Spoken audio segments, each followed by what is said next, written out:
راجل رمى زجاجة مية في الحوض. في اللحظة اللي بعدها زجاجة المية ظهرت في الزمن القديم من 1000 سنة. الملكة افتكرت إن دي هدية غامضة، ففتحت الزجاجة وشربت رشفة. لقت إن المية اللي في الزجاجة طعمها مسكر وجميل قوي. في الوقت ده البلد كانت بتعاني من جفاف شديد، فكتبت رسالة بتطلب فيها مية أكتر، وحطت كمان عقد اليشم الشخصي بتاعها في الحوض.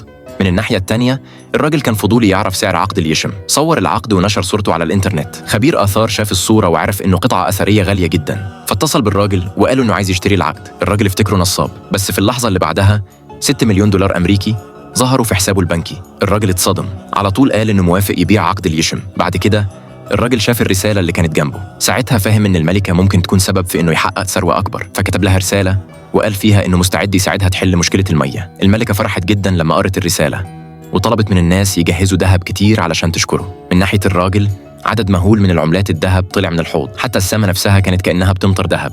الراجل اتصل فورا على أصحابه وطلب منهم يجوا بيته يساعدوه يشيلوا الذهب. بعد كده راح منطقة الفلل الفخمة علشان يشتري بيت، وبالصدفة قابل حبيبته السابقة في مكتب المبيعات. هي والشاب الغني اللي معاها افتكروا إنه جاي يوصل أكل، وضحكوا عليه وقالوا له إنه عمره ما يقدر يشتري حتى حمام في المكان ده. في اللحظة اللي بعدها الراجل شاور على فيلا وقال إنه هيدفع تمنها كاش حالا، ولسه حبيبته السابقة كانت هتسأله. الراجل فركع صوابعه. صحابه دخلوا مكتب المبيعات وهم شايلين شنط سفر. لما فتحوا الشنط لقوها مليانة ذهب. الكل اتصدم. موظف المبيعات قلب وشه 180 درجة وبقى متحمس جدا، وعلى طول خلص عقد الشراء للراجل. الراجل خد الحوض ووداه للبحيرة اللي ورا الفيلا. في الوقت ده الملكة كانت قلقانة بسبب قلة المية.